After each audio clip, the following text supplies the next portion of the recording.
మరి అప్పుడు వ్యవసాయం చేసేటోళ్ళు తక్కువ ఉండేనో లేకుంటే పంటలు తక్కువ ఉండేనో తెలియదు కానీ ఒకప్పుడు సన్న యూరియా కావాలంటే అంత పెద్దగా తిప్పలు ఉండకపోయేటిది. ఎన్ని బస్తాలంటే అన్ని బస్తాలు ఎప్పుడంటే అప్పుడు దొరికేటివి ఉండే.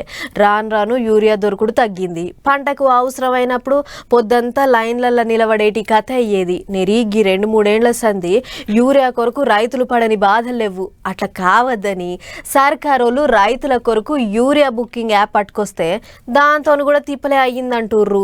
అందుకే వ్యవసాయ శాఖలు గీ ఉపాయం చేసిర్రు. యూరియా కొరకు రైతులకు తిప్పల కాకుండా ఉండేందుకు గవర్నమెంట్ వాళ్ళు యూరియా యాప్ను పట్టుకొచ్చింది కదా. అగో గా యాప్తో కూడా తిప్పలే అవుతుందట పాపం రైతన్నలకు. అందుకనే ఇప్పుడు ఇంకో ఇగ్రం చేస్తున్నారు వ్యవసాయ శాఖ వాళ్ళు. ఏందంటే గదే యాపులంగా యూరియా బస్తాలను అలకగా బుకింగ్ చేసుకునేది ఇగ్రం చేస్తున్నారు అన్నట్టు.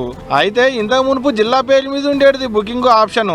గట్లుండుతో రైతులకు బుకింగ్ చేసుకున్నాడు అంత అలకగా అయితే లేదని మొత్తుకునేటాళ్లకు 2 మండలాలకు ఒక యూనిట్ లెక్కన చేయాలనేది ఉపాయం చేస్తున్నారట.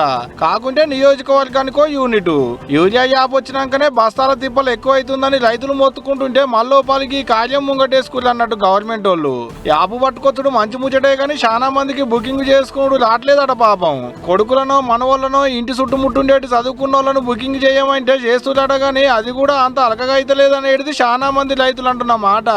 ఎటనో గట్ట బుకింగ్ చేసుకున్న దుకాణాల కాడికి పోయేటాలకు బస్తాలు అయిపోయినాయి అంటున్నారట. అట్ట కూడా రైతుల బాధలకి ఇట్లున్నాయి కాబట్టి గసంటి తిప్పలు కావద్దని కలెక్టర్లతో మీటింగ్ పెట్టి యూరియా యాప్ను సరిచేయాలి, రైతులకు యూరియా తిప్పలు కాకుండా చూడాలని ఆర్డర్ లేచిండు కొడుతూ సీఎం సారే. అందుకనే అంత రువడి మీద యాప్ను సరిచేసేటి పని పెట్టుకుని అన్నట్టు వ్యవసాయ శాఖ అధికారులు.